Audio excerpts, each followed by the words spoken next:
Shalom saudara-saudari, puji Tuhan. Saudara-saudari, tema yang kita bahas dalam kesempatan ini ialah strategi iblis merusak gereja. Hasrat hati Allah, tujuan dan rencana Allah ialah yang pertama, menggarapkan Kristus ke dalam sejumlah orang. Kedua, membuat mereka menjadi yang hidup bagi Kristus. Ini adalah hasrat hati Allah yang mulia, tetapi apakah ada hambatan atau tidak? Ternyata, iblis setan musuh Allah ingin menggagalkan dan merusak rencananya. Bagaimana iblis melakukan itu?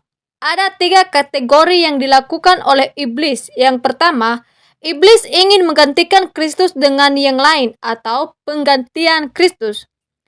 Yang pertama mengenai penggantian Kristus ialah Kristus diganti dengan filsafat. Dalam kitab Kolose pasal 3 ayat 11 dikatakan, dalam hal ini tiada lagi orang Yunani atau orang Yahudi, orang bersunat atau orang tak bersunat, orang barbar atau orang Skit, budak atau orang merdeka, tetapi Kristus adalah semua dan di dalam segala sesuatu. Seperti dalam Kolose pasal 2 ayat 8 mengatakan, hati-hatilah supaya jangan ada yang menawan kamu dengan filsafatnya yang kosong dan palsu menurut ajaran turun-temurun dan roh-roh dunia, tetapi tidak menurut Kristus. Karena aktivitas dari iblis adalah diciptakannya berbagai tata cara untuk menggantikan Kristus. Namun Allah tidak membiarkan hal itu terjadi karena Allah mengharapkan Kristus ke dalam umatnya pilihannya, atau Allah menginginkan anak putranya sulungnya menjadi inti, realitas, hayat dan segala sesuatu mereka. Bagian kedua penggantian Kristus ialah Kristus diganti dengan agama, dan ketiga Kristus diganti dengan hukum Taurat. Di dalam 1 Korintus, iblis memakai karunia, tanda-tanda, dan hikmat untuk menggantikan Kristus yang ada di dalam kaum beriman. Dan liciknya iblis memakai berbagai tata cara, ritual, pengajaran, teologi, dan lain-lain untuk menggantikan Kristus. Kedua, menciptakan sistem pemisahan paderi atau awam. Jemaat paderi awam ini adalah orang yang melayani, sehingga yang melayani hanya paderi saja. Jadi jikalau iblis tidak berhasil menggantikan, iblis banyak cara untuk menggantikan Kristus, yaitu menggeser Kristus. Ia menciptakan sistem paderi yang kedudukannya lebih tinggi dari jemaat pada umumnya.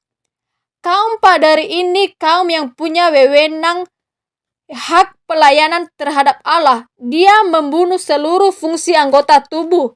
Kalau ada kaum paderi, maka akan membunuh fungsi awam. Karena yang seharusnya setiap orang percaya itu bisa melakukan fungsi anggota tubuh itu dimatikan, digantikan oleh orang-orang tertentu saja. Dan ini adalah sistem paderi awam yang begitu jahat, tidak hanya menggantikan Kristus, tetapi juga menggeser Kristus. Ketiga, perpecahan. Iblis membuat atau menimbulkan perpecahan dengan sekte, denominasi, dan perpecahan dalam tubuh Kristus. Dan ini sangat mungkin terjadi jika iblis tidak bisa melakukan penggantian dengan Kristus. Maka ada sistem paderi awam. Kemudian yang terakhir membuat perpecahan belah gereja Tuhan dan menjadi berbagai sekte berupa denominasi atau perpecahan. Terhadap perilaku dan tindakan iblis itu, maka ada satu pergerakan dari Tuhan, yaitu memulihkan. Yang pertama, Kristus sebagai hayat dan segala sesuatu bagi kita. Jadi Kristus dipulihkan sentralitas dan Kristus di dalam kita dipulihkan. Karena Kristus tidak hanya sebagai juru selamat kita yang seakan-akan satu kali melakukan tindakan dan setelah itu menunggu pada saatnya itu, tidak. Tetapi Kristus sebagai hayat untuk kehidupan kita sehari-hari di saat kelahiran kembali. Sudah ada Kristus sebagai hayat dan segala sesuatu untuk kita. Kedua, Pemulihan semua fungsi anggota, tidak hanya orang-orang tertentu yang dapat berfungsi di dalam gereja, tetapi setiap anggota dan semua anggota itu punya hak untuk berfungsi dan harus dipulihkan, yaitu diajarkan dan dilatih untuk bisa berfungsi di dalam pelayanan ataupun menyampaikan firman Tuhan. Dan terakhir, pemulihan keesaan yang tepat.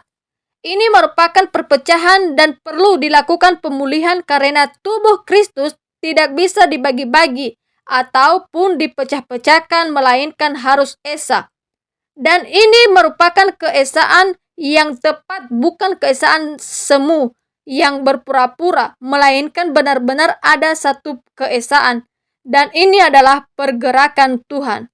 Sekian dan terima kasih. Tuhan Yesus memberkati. Amin.